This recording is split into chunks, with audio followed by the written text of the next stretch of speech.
तो ऐसा लग रहा है जैसे जो ये बीजेपी वाले 70 पार कहा करते हैं, अब के कांग्रेस 70 पार कर रही है। वुमेन सिक्योरिटी इज़ इम्पॉर्टेंट और दूसरा मुद्दा इज़ द एजुकेशन, क्योंकि जो एजुकेशन का स्तर यहाँ पर घटता जा रहा है ना, वो एक चिंता का विषय है। अब औरतें कॉलेज जा रही हैं या इन्होंने जगह जगह कॉलेज बना दिया, लेकिन एक ही कॉलेज है, उसी की टीचर्स को 2-2 दिन ड्यूटी दी जा रही है। क्या बच्चे इस स्थिति में पढ़ पाएंगे? क्या लड़कियाँ सिक्योर? विधानसभा से भी कुछ लोग क्या डंकी मार के गए हैं बाहर? जो सुनने में आ रहा है, हरियाणा से बहुत बच्चे जा रहे हैं, नौजवान, वो हताशा है उनके दिमाग में। वो ये सोच रहे हैं, उनको कोई फ्यूचर ही नहीं दिख रहा है। आज से 10 साल पहले जब हुड्डा साहब थे, हमें फ्यूचर दिखता था। हमें लगता था कि हरियाणा में रह के हमारे को सॉफ्टवेयर में जॉब मिल रही है, हमारे ऑटोमोबाइल इंडस्ट्री में जॉब मिल रही है, सब चीज़ें ऐसे लगता था कि दिस इज़ द परफेक्ट। आपको मैं बताती हूँ, नीट का एग्ज़ाम हुआ, वो लीक क्यों हुआ? क्या वो खर्ची पर्ची और ये सब नहीं था क्या उसमें? NEET exam is a scam. वो क्यों हुआ लीक? 10 साल में अगर खट्टर साहब ने और इन्होंने इतना काम किया है तो वो अपने विकास कार्य पर मांगे ना। हुड्डा साहब के 10 साल पहले के कार्यकाल को या उनसे जो काम वो नहीं कर सके उस समय, उस पे पीछे पीछे जाके आप, मतलब ये नहीं हो सकता ना 1950 में हमारा भारत कैसा था। अरे 2014 के बाद 24 तक आपने जो काम किया आप उस पर मांगिए। वो तो बोलते रहते हैं, वो तो कुछ उनके पास है नहीं तो ये मुद्दा बना लिया, वो कुछ नहीं, कहीं वो उसकी जमानत भी बच जाए जब भी कह रहे हैं। और जो ये निर्दलीय खड़े हुए हैं बहुत सारे, वो सब इनके खरीदे हुए हैं, सब बीजेपी के खरीदार हैं। वो तो बीजेपी को भी बहुत कुछ कह रहे हैं। वो तो कहना तो पड़ता ही है, पैसे ले रखे, वो जो कहेंगे वो तो बोलेंगे। बोला कि 2 लाख सरकारी पद भरे हुए हैं, खाली पड़े हैं अभी। उसमें शिक्षा विभाग के कितने अभी पद आप देखते हैं? क्योंकि आपने कहा स्कूल बंद हो गए। शिक्षा विभाग के और सभी विभाग एक तरफ है, शिक्षा विभाग एक तरफ है, 50-50 लगा हुआ, लगभग एक लाख पद खाली हैं।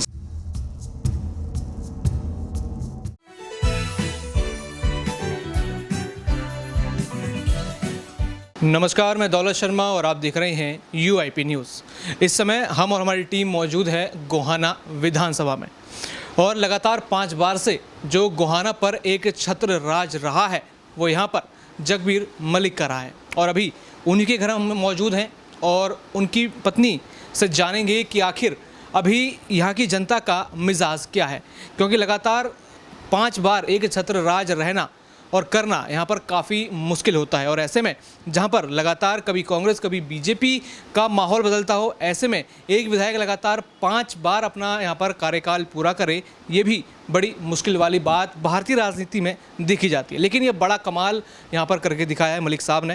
अब यहाँ पर कई सारे सवाल हमारे यहाँ पर हैं कि कांग्रेस किस तरीके से इस चुनावों को लीड कर रही है, या फिर यहाँ पर जो मलिक साहब हैं अगर लगातार 6ठी बार यहाँ पर विधायक बन जाते हैं और बहुमत ले आते हैं तो क्या कांग्रेस में उनको कोई बड़ा मंत्री पद यहाँ पर बड़ा ऑफर हो सकता है या फिर उनको चंडीगढ़ बुलाया जा सकता है। यहाँ पर हमारे साथ उनकी पत्नी हैं, उनसे बात करेंगे। किस तरीके से आप जो है कैंपेन में मलिक साहब के जुड़ रहे हैं, किस तरीके से चीज़ें आप देख रहे हैं? क्या बहुमत लगातार 6 बार है, इस 6ठी बार भी क्या वो विधायक बन जाएंगे? पक्का बनेंगे जी। और आज तक उनमें कोई ईमानदारी से और सच्चाई से और सबके साथ में मिलजुल के काम उन्होंने हमेशा करा है। और सवेरे से शाम तक उनका रूटीन यही रहता है कि अपने 9 बजे जाते हैं घर से और 4 बजे घर में आते हैं और सबके दुख सुख में साथी रहते हैं। और हमारे को पूरा विश्वास है कि हम ना 6ठी बार भी MLA के उस पर मारे हैं। जैसे हाँ जी, ये जो हर्ष चकारा है और वो राजवीर दहिया हैं और ये और बाकी के हैं, वो हमारे ये बीजेपी ने उठा रखे हैं या अपने आप उठ रहे हैं, ये वो जानते हैं। लेकिन ना वो हमारे उसमें मुकाबले में कहीं पर भी नहीं आ रहे। लेकिन अभी का माहौल जो है थोड़ा बहुत तो कांग्रेस तरफ लग रहा है, लेकिन यहाँ लगातार 6ठी बार लोग कह रहे हैं मुश्किल है। यहाँ पर कंप्लेंट्स हमारे कैमरे पर आई हैं कि कई सारी कंप्लेंट्स भी जो मलिक साहब के खिलाफ हैं कि कुछ हॉस्पिटल बनाए भी, अब उनमें कार्य अच्छे से नहीं चल रहा, कुछ सड़कें ख़राब हैं, यहाँ ट्रैफिक मैनेजमेंट ठीक तरीके से नहीं है, ये सारी कंप्लेंट हैं। तो क्या इन सबको वो पूरा कर पाएंगे या फिर इन सब की वजह से थोड़ा इस बार मुश्किल लगता है? अपना किसी से शिकायत है वो अपने पूरी कर रहे हैं और उनसे मिलजुल के बात कर रहे हैं कि भाई ये ना आपको क्या शिकायत और क्या कमी है, तो हम उनको आगे आने वाले टाइम में पूरी करना चाहते हैं। और अभी तक बीजेपी का रास्ता इसलिए अपना पूरा काम वो पूर्णतया कर नहीं पाते थे। तो इसलिए अब सोचते हैं कि भाई अब के राज में मैं आ जाऊँ, छठी बार तो मैं अपने हल्के का सारे उलाहने पूरे कर दूँ और उनके वो सारी शिकायतें पूरी कर दूं कि भाई है ना तुम्हारे को क्या कमी रह गई और वो अब मेरे से पूरा करवाएं। और आप किस तरीके से हाँ जी, आप किस तरीके से उनका साथ दे रहे हैं कैंपेन इसमें, कैंपेन में जो इलेक्शन का कैंपेन हो रहा है, आप कहाँ कहाँ जाते हैं, किस तरीके से पूरा कैंपेन हो रहा है? मेरे साथ में 15-20 लेडीज़ हैं और मेरी जेठानियाँ हैं, हमारी ननदें वो वहाँ बैठी हैं और मेरे साथ की ये हमेशा की हैं जो कि मेरे साथ में 5 इलेक्शन पूरे कर चुके हैं और ना छठी बार अब कर रही हैं। और हम है ना डोर टू डोर गोहाना मैं करती हूँ और डोर टू डोर गोहाना मेरा बेटा करता है और ना मलिक साहब अपने प्रोग्राम लेते हैं और वो अपने जैसे कोई मोहल्ले का या कॉर्नर का या वार्ड का वो अपने गाँवों के वो अपने प्रोग्राम अलग कर रहे हैं। जैसे एक महिलाओं की टीम, आपकी पूरी महिलाओं की टीम निकल रही है, तो क्या जो महिला डोर डोर आप जाते हो, क्या महिलाएं कुछ अपनी शिकायत करती हैं, क्या उनके कुछ मुद्दे आपको मिले हैं क्या अभी तक? जिनको जो कमी होती है, जैसे बहुत सी गरीबी का वो कहती हैं कि भाई हमारे वो घर पे छत नहीं है, हमारे ये यहाँ पर ये पानी की दिक्कत है या रोड की दिक्कत है, या महिलाएं कहती हैं कि भाई कोई वो महंगाई बढ़ती जा रही है, तो हम उनके वो पूरे करते हैं कि भाई आपको आने वाले टाइम में हम अपना वो पूरा करेंगे, तुम्हारा काम जो कुछ होगा, तो वो मान भी जाती हैं और नहीं तो हम बैठ के उनको सबको बनाते भी हैं कि भाई चलो हम आगे है ना अपना प्रोग्राम हमको अब हम आपके पास आ रहे हैं और फिर हम राज में आ जाएं जब आप हमारे पास आना। एक बार नहीं हो शिकायत तो पूरी 2 बार करना, तीसरी बार करना। हम यहीं के हैं और बाहर के हैं तो हम यहीं के यहीं हाजिर मिलेंगे और नहीं तो मेरे तीनों बहनों में से हम कोई ना कोई सी ज़रूर घर पे पाएंगे आपको। यहाँ पर आप जैसे जैसे कैंपेन कर रही हैं, लगातार चीज़ें यहाँ पर बढ़ रही हैं, कहा यह जा रहा है कि बहुमत यहाँ पर मलिक साहब की आ जाएगी। अगर बहुमत आती है, कांग्रेस की सरकार यहाँ पर बन जाती है, तो क्या परिवार वालों को या खासकर आपको उम्मीद है कि कोई मंत्री पद यहाँ पर मिलेगा? लगातार 6 बार वो विधायक रहे हैं, क्या इस चीज़ की ख्वाहिश या उम्मीद है? बिल्कुल पक्का विश्वास है मुझे, तो चाहे मलिक साहब शायद कहते हो पर मेरे को पक्का विश्वास है कि भाई मंत्री पद मिलना चाहिए। और ये सीनियर भी हैं और इनसे बस एक हरियाणा में बस 2 ही सीनियर हैं और ये उनमें इनका मंत्री में नंबर आना चाहिए। हाँ। और इस बार कितनी सीट आपको लग रही है हरियाणा में बीजेपी, माफ़ कीजिएगा, कांग्रेस की आ जाएंगी? मेरे को तो ऐसा लग रहा है जैसे जो ये बीजेपी वाले 70 पार कहा करते हैं, अब के कांग्रेस 70 पार कर रही है। लेकिन यहाँ हुड्डा साहब से जो पूर्व सीएम है उनसे कई सारी शिकायतें हैं, क्या आपको ये शिकायतें सुनने को मिली? कांग्रेस की नहीं, हुड्डा जी के पक्ष में सब हैं और वो तो हम यहाँ रहते हैं इसलिए हमारे से थोड़ी बहुत शिकायत हो जाती है जो हम पूरी करने की कोशिश कर रहे हैं, पर उनसे सब खुश हैं। चलिए एक सवाल आपसे करना चाहूँगा। जैसे कांग्रेस पार्टी के भीतर अभी हुड्डा साहब कह रहे हैं वो सीएम बनेंगे, फिर कुमारी शैलजा भी कह रही हैं, तो क्या नहीं तो क्या महिला सीएम आप लोग चाहते हो कि नहीं कि बने? देखो हमारी तरफ से तो हम तो है ना हुड्डा का साथ हैं वैसे, पर ना यूँ है कांग्रेस पार्टी है तो कांग्रेस पार्टी है वो तो हाईकमान सोचेगा कि भाई क्या कौन मलेगा और कौन नहीं। देखो और हम तो मलिक साहब तो ना हुड्डा जी के साथ हैं शुरू से। हाँ जी। अभी आपके क्षेत्र में यहाँ प्रधानमंत्री नरेंद्र मोदी आए हुए हैं, हाँ जी, तो क्या लगता है उनके आने से कुछ प्रभाव पड़ेगा क्षेत्र में? कोई फ़र्क नहीं पड़ेगा, उल्टा पड़ सकता है बल्कि। हाँ जी, मतलब जहाँ जहाँ पीएम जाएंगे वहाँ बाजी, हाँ वहाँ से बाजी उल्टी हो जाएगी। और ना वो मेरे से तो कोई पूछता है तो मैं तो यही कहती हूँ जब बिना लहर के मलिक साहब जीतते आ रहे हैं तो उनमें कुछ ना कुछ तो बात होगी। और ना हम ना लोगों की इज्जत करते हैं और सबको, किसी का हमारा कोई वो नहीं है कि भी शिकायत कि हम किसी से नाराज़गी हुई हो या हम किसी से बहसबाजी करी हो या कोई वो नहीं। हम तो घर पे आए की इज्जत करते हैं और अपने प्रेम से बोलते हैं और उनकी शिकायत सुनते हैं। चलिए बाकी और भी हमारे साथ महिलाएं जुड़ी हैं। आप लगातार इलेक्शन कैंपेन कर रहे हैं, आप जुड़े हुए हैं बाकी लोगों के साथ भी। क्या महिलाओं के मुद्दे इस क्षेत्र में किस तरीके से हैं? क्या फिर वुमेन सिक्योरिटी कैसे एश्योर यहाँ पर हम कर सकते हैं? देखो वुमेन सिक्योरिटी इज़ इम्पॉर्टेंट और दूसरा मुद्दा इज़ द एजुकेशन, क्योंकि जो एजुकेशन का स्तर यहाँ पर घटता जा रहा है ना, वो एक चिंता का विषय है। अब औरतें कॉलेज जा रही हैं या इन्होंने जगह जगह कॉलेज बना दिया, लेकिन एक ही कॉलेज है, उसी की टीचर्स को 2-2 दिन ड्यूटी दी जा रही है। क्या बच्चे इस स्थिति में पढ़ पाएंगे? क्या क्या लड़कियां सिक्योर हैं? यहाँ स्टेडियम बना दिए गए हैं, लेकिन जब वो गांवों से लड़कियां आती हैं ट्रेनिंग करने के लिए स्टेडियम तक, तो क्या वो रास्ता सेफ़ है? क्या यहाँ पर जो गुंडा राज चल रहा है, लोग बाइक पर जा रहे हैं, कुछ रूल्स रेगुलेशंस फॉलो नहीं कर रहे हैं? एक विधायक अपने हलके में वो अपना जो उसके क्षेत्र में होता है वो काम तो कर सकता है, लेकिन कानून व्यवस्था वो शिकायत कर सकता है, लेकिन वो पुलिस को देखना है कि उसको कैसे सिक्योरिटी प्रोवाइड करनी है। सबसे मेन मुद्दा है एजुकेशन का। कॉलेजेस की डिग्रेडेशन होती जा रही है, मेडिकल कॉलेजेस की डिग्रेडेशन हो जा रही है, इनके कॉलेजेस की कोई वैल्यू नहीं है। अब पंचकुला में आपने मेडिकल कॉलेज तो खोल दिया है, लेकिन मेडिकल कॉलेज की क्लासेस लगाएंगे आप, क्या उसके बारे में आपको कोई आइडिया है? आपने बिल्डिंग के कॉन्ट्रैक्ट्स, सबसे पहले आप इंफ्रास्ट्रक्चर बनाते हो। खानपुर का मेडिकल कॉलेज है, वो इतना अच्छा चल रहा था, विमेन यूनिवर्सिटी इतनी अच्छी बन गई थी। जब आप वहाँ डॉक्टर्स को ही नहीं रहने दोगे तो क्या आप चाहते हैं कि लोग कुरुक्षेत्र जाएंगे इलाज करवाने या करनाल जाएंगे इलाज करवाने?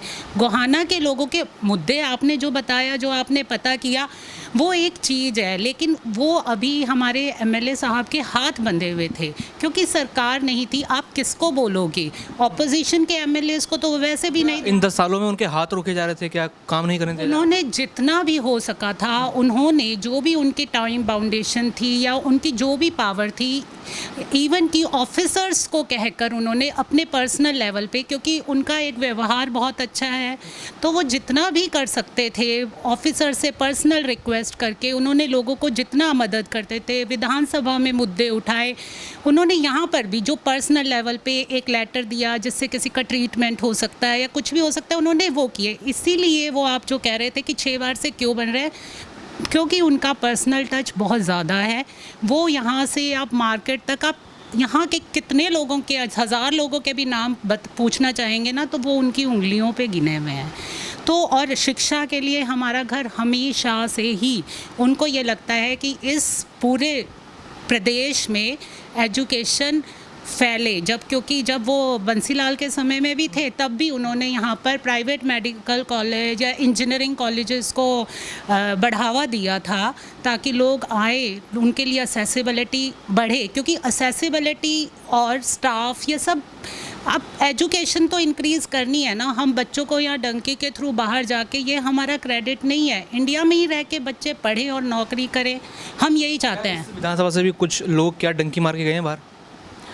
जो सुनने में आ रहा है, हरियाणा से बहुत बच्चे जा रहे हैं, नौजवान, वो हताशा है उनके दिमाग में। वो ये सोच रहे हैं, उनको कोई फ्यूचर ही नहीं दिख रहा है। आज से 10 साल पहले जब हुड्डा साहब थे, हमें फ्यूचर दिखता था। हमें लगता था कि हरियाणा में रह के हमारे को सॉफ्टवेयर में जॉब मिल रही है, हमारे ऑटोमोबाइल इंडस्ट्री में जॉब मिल रही है, सब चीज़ें ऐसे लगता था कि दिस इज़ द परफेक्शन। आपने परफेक्शन की यहाँ बात करी, लेकिन उस परफेक्शन के ऊपर भी एक बड़ा दाग यहाँ पर लगा था कि खर्ची पर्ची से नौकरी लग रही थी। जो सक्षम है अगर पर्ची भरने के लिए, क्या खर्ची देने के लिए, उसको तो मिल रहा था, लेकिन बाकी लोगों को नहीं मिल रहा था। ऐसा चीज़ें देखिए, ऐसी बात आपको वही लोग कहेंगे। इवन जब हम जा रहे हैं तब हमें पता चल रहा है कि लोग हमें ये कहते हैं कि इन्होंने हम यहाँ से हमारी जॉब लगी थी हुड्डा साहब के में या फिर बंसीलाल जी के उसमें, और आप उन लोगों से पूछेंगे, उन्होंने कोई पर्ची नहीं दी और ना ही हमें कोई खर्ची दी। ये तो टोटली मेरिट के बेस पे लिस्ट बनती है और काम हुआ था वहाँ पर। खर्ची पर्ची उन्होंने जिसको दी वो लोग आगे आए ना, जिन्होंने जहाँ पर खर्ची दी है या जिसको पर्ची दी है। एक टोटल मेरिट लिस्ट बनती है आपकी। इवन हम लोग हैं, हमारे घर में से कोई सरकारी नौकरी में नहीं है, हम सब अपना अपना काम कर रहे हैं, अपनी एजुकेशन ली हुई है, हमारे घर वालों ने उन्हें दी हुई है। पता नहीं ये लोग कहाँ से ये इन्होंने उठाया है कि खर्ची और पर्ची। हमें ऐसा कोई भी आदमी नहीं मिला जिसने हमें ये कहा मैं तुम्हें वोट नहीं दूंगा क्योंकि तुमने पैसे लिए और हमें नौकरी दी। हमने ऐसा हमारे क्षेत्र में तो है नहीं। बाकी आपको कोई मिले तो आप हमें उससे इंट्रोड्यूस करवा सकते हैं। नहीं, इसी का बड़ा दाव खेल के बीजेपी कह रही है कि पहले तो खर्ची पर्ची से काम चल गया, लेकिन हम बिना खर्ची पर्ची की नौकरी लगा रहे हैं। युवाओं की आपने बात करी थी। आपको मैं बताती हूँ, नीट का एग्ज़ाम हुआ, वो लीक क्यों हुआ? क्या वो खर्ची पर्ची और ये सब नहीं था क्या उसमें? NEET exam is a scam, वो क्यों हुआ लीक? आप HCS है अनिल नागर, वो इसी के कारण तो मतलब मुझे सबसे ज़्यादा यही लगता है कि आप दूसरे आदमी को आपने खर्ची पर्ची आप 10 साल पहले का क्रेडिट कर रहे हो। अगर आपको छोटी छोटी ये चालें खेलना तो आपको ज़रूरत ही नहीं। अगर आपने 10 साल में अगर खट्टर साहब ने और इन्होंने इतना काम किया तो वो अपने विकास कार्य पर मांगे ना। हुड्डा साहब के 10 साल पहले के कार्यकाल को या उनसे जो काम वो नहीं कर सके उस समय, उस पर पीछे पीछे जाके आप, मतलब ये नहीं हो सकता ना 1950 में हमारा भारत कैसा था। अरे 2014 के बाद 24 तक आपने जो काम किया आप उस पर मांगिए अपनी वोट। आपको क्या प्रॉब्लम है? खर्ची पर्ची किसी ने दी होगी तो 2014 से आपने बहुत नौकरियां दे दी क्या बिना खर्ची और पर्ची के? क्योंकि जिस तरीके से ये सरकार है ना, मुझे तो ये भी विश्वास नहीं है कि जो ये इनके ऑनलाइन टेस्ट है क्या उनकी कितनी क्रेडिबिलिटी है। वो भी क्रेडिबिलिटी हमें तो नहीं लगता कि जिस तरीके से नीट का एग्ज़ाम, क्योंकि एक लीक आ गया तो हमें पता चल गया कि ये स्कैम है। अगर ये लीक ना आता तो हमारे हिसाब से तो नीट के एग्ज़ाम्स ठीक ही हो रहे थे। क्योंकि हर एक आदमी को, आप भी युवा हैं, जो आपका कैमरा मैन है वो भी युवा है, खर्ची पर्ची और ये सब नहीं। आपको इस देश में एजुकेशन सिस्टम पे, जॉब सिस्टम पे किसी को यकीन तो होना चाहिए कि एवरीथिंग इज़ फेयर। क्योंकि हम बच्चों को कहते हैं कि कोई बात नहीं, ये वो बच्चे को आप क्या वो दोगे? जो बच्चा यहाँ पर रहा नीट में, जो 670-80 नंबर लेके भी रह गया, वो क्या करेगा? फिर वो रशिया जा रहा है, चाइना जा रहा है वो एजुकेशन लेने के लिए। क्या ये घटिया स्तर नहीं हो गया एजुकेशन का? ये तो 2014 से 24 के बीच में हुआ है ना। तो उनको कहिए कि उनको उस बारे में कुछ करना चाहिए, रादर देन 2014 से पहले क्या हो रहा था और ये वो उस पे वो लगे हुए हैं। चलिए, आप आखिरी सवाल आपसे करते हैं, अगले 5 साल कैसे देख रहे हैं आप कांग्रेस की सरकार अगर आई तो? देखिए, जो 14 से 24 तक इन्होंने काम किया है ना, जो इन्होंने पूरा सिस्टम डिसरप्ट कर रखा है ना, उसी को ठीक करने में अगर आप पूरे बहुमत से आएंगे, क्योंकि आगे भी रास्ता ठीक वो नहीं है, आसान नहीं है। क्योंकि जिस तरीके से इनकी तोड़ने फोड़ने की राजनीति रहती है ना, वो आपका पैर खींचने की करते हैं। लेकिन हमें विश्वास है अपने नेता पे या जो मुख्यमंत्री बनेंगे कि वो अपनी पूरी कोशिश करेंगे कि जो सिस्टम को गिराया गया है ना, उस सिस्टम को वो पहले तो उन्हें ठीक करना पड़ेगा और तभी हरियाणा प्रोग्रेस की तरफ देखा जाएगा। Rules, regulation, law and order, हर एक चीज़ को निम्न स्तर है इस समय पे। हमने हरियाणा को कभी ऐसा सपना नहीं देखा था जिस तरीके का हरियाणा हमें इस समय देखने को मिल रहा है। क्या लग रहा है आपको? अच्छा है, अच्छा है, अच्छा लग रहा है। तो कैंपेन में आप जुड़ रहे हैं, लग रहा है कि यहाँ पर बहुमत है कांग्रेस की? कांग्रेस का पक्का है। जी, आप बताइए। हाँ जी, क्या यहाँ का माहौल लग रहा है? क्या कांग्रेस यहाँ पे पक्की मानी जा रही है या फिर 50-50 का रेशियो है? कांग्रेस सबसे ज़्यादा सीटों से जीतेगी और सबसे ज़्यादा जोर मलिक साहब का है यहाँ पे। और जो ये बाकी के हैं ये तो सब फालतू में चकचकबाजी कर रहे हैं, इनकी कोई कुछ नहीं सरकार आएगी, सरकार कांग्रेस की ही आएगी। और ये कह रहे थे खर्ची पर्ची के, मेरे हस्बैंड हुड्डा साहब की उसमें लगे थे। सिर्फ हम मलिक साहब के घर पे एक मिठाई का डिब्बा लेके आए थे तो उन्होंने ये बोला कि मिठाई अपने घर पे जाके खाओ, भाई डिब्बा लेना भी यहाँ पे नहीं चलता हमारे। मिठाई भी नहीं ली इन्होंने हमारे से, तो वो भी बार बाटो और अब आपके बच्चे खाएंगे, इस मिठाई को वापस लेके जाओ। हुड्डा सरकार में मेरे हस्बैंड जॉब लगे थे और बहुत ही अच्छा काम करते हैं। इनकी सोच ईमानदार है और इनका काम दमदार है। ये बताइए, पिछले 10 साल में क्या हरियाणा में ऐसा बिगड़ता है सुधरते हुए आपने देखा? बहुत कुछ बिगड़ा है। एक तो इतना नहीं, कुछ नहीं सुधरा। बीजेपी ने तो बिल्कुल भट्ठा ही बैठा दिया है। काहे की बीजेपी कुछ नहीं, नोटबंदी करा दी और ऊपर से इतना नशा फैला दिया, किसी को कोई जॉब नहीं मिल रही। इसने तो हरियाणा की बर्बादी कर दी बिल्कुल। क्या माहौल, किसका माहौल लग रहा है? और बीजेपी 1% माहौल है कांग्रेस का। तो बीजेपी भी दम भर रही है, बहुमत ले आएंगे हम। वो तो बोलते रहते हैं, वो तो कुछ उनके पास है नहीं तो ये मुद्दा बना लिया, वो कुछ नहीं, कहीं वो उसकी जमानत भी बच जाए जब भी कह रहे हैं। और जो ये निर्दलीय खड़े हुए हैं बहुत सारे, वो सब इनके खरीदे हुए हैं, सब बीजेपी के खरीदार हैं। वो तो बीजेपी को भी बहुत कुछ कह रहे हैं, लेकिन वो तो कहना तो पड़ता ही है, पैसे ले रखे, वो जो कहेंगे वो तो बोलेंगे। जेजेपी पार्टी है यहाँ पे, जाटों की पार्टी। बीजेपी क्या है जी, खत्म पड़ी हो तो वो तो अपना नाम चलाने के लिए पैसे वैसे लेके चल रही होगी। बाकी हम तो अपने मुकाबले में किसी को मान ही नहीं रहे। तो एक सवाल है कि जैसे हरियाणा में कहा जा रहा है कि जो जाट वोट बैंक है वो यहाँ बट रहा है, मतलब वो थोड़ा कंफ्यूज है, ऐसा लग रहा है क्या? और लेकिन जो महिला वोट बैंक है हरियाणा का, वो किस तरफ जा रहा है? महिला बैंक सारा कांग्रेस के फेवर में, बिल्कुल। देखो बेटे, 100% तो कहीं भी इलेक्शन नहीं होता, इलेक्शन इज इलेक्शन। सब खड़े होते हैं, सबको हक में है लड़ने का, वोट भी मिलेंगे, ऐसी बात नहीं। पर ये जो मिलेंगी ना आज़ादों को, वो वोट हमारी थी नहीं, उनको मिलेंगी ना जो वो हमारी थी नहीं, तो हमारी वोट कहीं नहीं गई। हमारी तो बड़ी ज़्यादा है, काफ़ी बड़ी हैं शहर में भी। SC BC सारा हमारी तरफ एक तरफा है, और पंजाबी समाज सारा एक तरफा है। और आप जब हम जीत जाए ना, फिर आना बेटा, फिर हम बताएंगे इस बूथ पे हम इतने से जीते, इस बूथ पे। क्योंकि मलिक साहब ने कभी अपने पेन से किसी का गलत नहीं किया। हमारे घर में सरकारी नौकरी इस मेरी देवरानी की थी, एडिशनल डायरेक्टर। ये बता दे इसके साथ क्या क्या नहीं किया बीजेपी ने। आप तो रहे हैं सिस्टम में, आप तो रहे हैं पूरे 10 साल। क्या 10 साल नहीं, मैंने रिटायर कब हुए थे आप?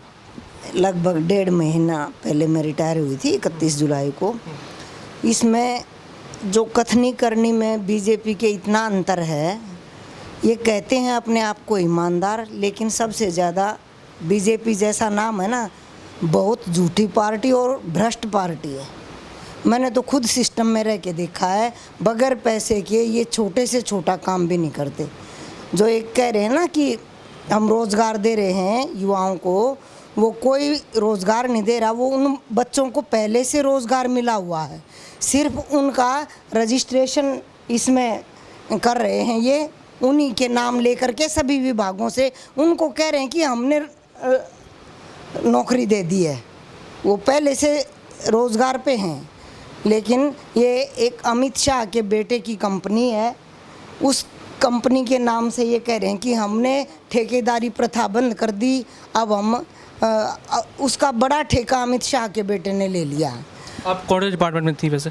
मैं शिक्षा विभाग में डायरेक्टर SCRT के पद से रिटायर हूँ, और एडिशनल डायरेक्टर भी मैं लगभग 7-8 साल तक वहाँ पर पंचकुला में शिक्षा विभाग में रही हूँ। शिक्षा का क्या हाल रहा था पिछले 10 सालों में? अब 10 वर्ष में लगभग 200 से ज़्यादा स्कूल बंद हो चुके हैं, क्योंकि जितनी भी ग्रामीण स्कूल ग्रामीण इलाकों के थे कि शहरी इलाकों के? ग्रामीण शहरी स्कूलों में संख्या ज़्यादा होती है, ग्रामीण एरिया में कम होती है। क्योंकि एक गांव में 2-3 स्कूल जैसे बना देते हैं, स्टाफ पूरा नहीं करते, स्टाफ कभी भी पूरा नहीं किया गया। हमारी जो हरियाणा कांग्रेस के संकल्प हैं, अब सरकार जब आएगी तो कहते हैं कि 3,000 से 6,000 रुपये वृद्धावस्था बुढ़ापा पेंशन कर देंगे। 2 लाख सरकारी जो खाली पद पड़े हुए हैं उनको कांग्रेस सरकार भरेगी। उसमें जो आपने ये बोला कि 2 लाख सरकारी पद भरे हुए हैं, खाली पड़े हैं अभी, उसमें शिक्षा विभाग के कितने अभी पद आप देखते हैं? क्योंकि आपने कहा स्कूल बंद हो गए। शिक्षा विभाग के और सभी विभाग एक तरफ हैं, शिक्षा विभाग एक तरफ है। 50-50 लगाओ आप, लगभग एक लाख पद खाली हैं शिक्षा विभाग में। क्योंकि हर साल रिटायरमेंट बहुत ज़्यादा हो रही हैं, लेकिन पद भर्तियाँ नहीं हो रही। लेकिन जब आप सिस्टम में रहे तो क्या इस चीज़ के खिलाफ कभी आपने आवाज़ उठाई, या फिर कभी ऐसी कुछ लेटर लिखा हो, क्या उसका रिस्पॉन्स कभी आया? जो भी डिमांड स्कूलों की तरफ से आती हैं, हमने पूरी कोशिश की उनको करने की, लेकिन ये काम सरकार का है पदों की भर्ती करना। पहले हेडमास्टर को पावर होती थी, चौकीदार, ये क्लास 4 लगाने की। अब किसी को भी इन्होंने पावर नहीं दे रखी, सारी पावर अपने हाथ में ले ली। चाहे कोई IAS है, वो भी किसी क्लास 4 को नहीं लगा सकता।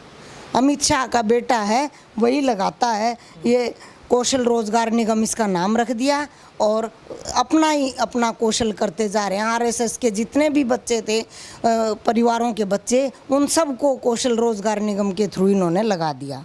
और जितनी भी ये जन विरोधी पोर्टल बना दी इन्होंने, पोर्टल पर जिसका चाहते हैं उसका करते हैं, आवेदन सभी करते हैं, लेकिन जो अपने किसी ने 1 लाख रुपए दे दिए, किसी ने 2 लाख रुपए दे दिए, बस उसका नाम निकाल देते हैं।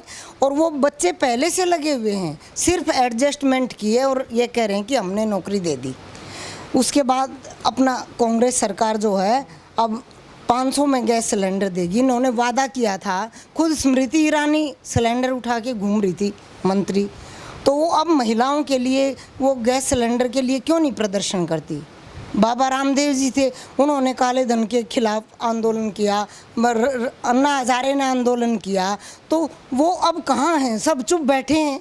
वो काला धन 1 रुपया भी नहीं आया विदेशों से। कह रहे थे विदेशों से पैसा लाके सबके खाते में 15-15 लाख जाएंगे, किसी के खाते में 1 रुपया नहीं आया।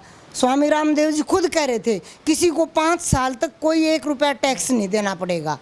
और हम टैक्स इतना देते हैं, कभी महीने का 30,000, कभी 40,000 हर महीने मेरे इतने कटते थे, लेकिन सुविधा के नाम पे कुछ भी नहीं है।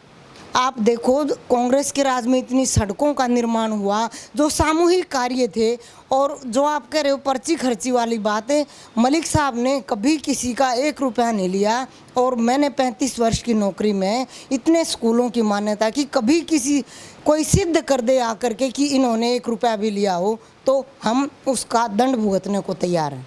तो इतना अच्छा मतलब सिद्धांती परिवार है ये। हमारे ससुर जी थे, इतने देवता आदमी थे, उन्होंने भी एक MP का इलेक्शन लड़ा, एक MLA का इलेक्शन लड़ा, लेकिन जो आप बता रहे थे ना जनसंघ से उन्होंने लड़ा था। पहले BJP जो है इसका नाम जनसंघ होता था, तो हाँ पुराने जनसंघ ही रहे हैं मलिक साहब के पिताजी। और मलिक साहब ने हरियाणा विकास पार्टी से अपना सफ़र शुरू किया था 1996 से, और तब से लगातार ये एक दिन भी ऐसा नहीं होता जो घर में रहते हों। ये कहते हैं ना कि मलिक साहब हल्के में नहीं जाते, वो घर में ही नहीं रहते कभी। उन्होंने अपना सारा जीवन ही समाज के लिए समर्पित कर रखा है। घर की सारी ड्यूटी, ये मेरी जिठानी है, मलिक साहब मेरे जेठ हैं, इन्होंने सारा दायित्व मेरी जिठानी ने घर का ले रखा है। और हम सब मिल कर के परिवार इतना मिला हुआ, 7 बहन भाई हैं, मेरे श्रीमान जी सबसे छोटे थे, तो उस पूरे परिवार के दायित्व को उन्होंने अच्छे से निभाया, समाज के दायित्व को निभाते हैं। मैं खुद बताती हूँ, मेरे मामा जी आ गए एक बार हेडमास्टर के सिलेक्शन के लिए कि 8 लाख रुपए लेके आ गई। बोले तुम्हारी इस घर में पैसे लेके आने की हिम्मत कैसे हो गई? उस टाइम जो रेट था वो बिना पूछे अपने आप लेके आ गए यहाँ पे, तो उनको कह दिया कि तुम्हारा सिलेक्शन नहीं होगा। तो इन्होंने कभी 1 रुपया नहीं लिया, इतना मतलब ईमानदारी से ये रहे। तो मुझे विश्वास है कि मलिक साहब इस हल्के का जितना विकास कर सकते हैं और कोई नहीं कर सकता। यहाँ सभी बारी प्रत्याशी हैं। अरविंद शर्मा के धोखे में एक बार निर्दलीय जब आए थे तो नए थे, सब उनके बहकावे में आ गए, और अब वो कहते हैं ना काठ की हांडी दोबारा नहीं चढ़ती। बार यहाँ के लोग बहकावे में नहीं आएंगे। 36 बिरादरी मलिक साहब के साथ है। हमारे घर में सभी प्रकार के व्यक्ति आते हैं और सभी का सम्मान होता है। सभी आकर के मेरी जिठानी के बेड पर बैठते हैं। इन्होंने आज तक कभी भी किसी की जाति नहीं पूछी, सबको अपने बच्चों के समान मानते हैं। तो मेरी तो परमेश्वर से यही प्रार्थना है कि आज तक का जो रिकॉर्ड है कि मलिक साहब के नाम की, गोहाना में कोई भी विधायक इतनी ज़्यादा वोटों के अंतर से नहीं जीता। उपचुनाव में सबसे ज़्यादा अंतर से जीते थे, और अब की बार उससे ज़्यादा का रिकॉर्ड बनेगा, ऐसी मुझे उम्मीद है।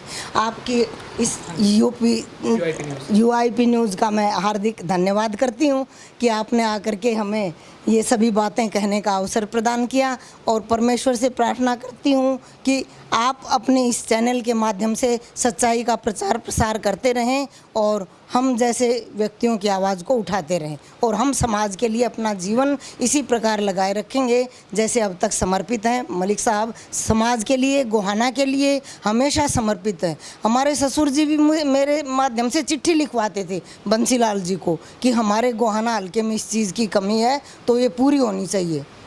उस टाइम के, उस ज़माने के वो दिल्ली यूनिवर्सिटी के टॉपर थे, सेंट स्टीफन कॉलेज से पढ़े हुए थे। दिल्ली यूनिवर्सिटी में उन्होंने LLB में टॉप किया था।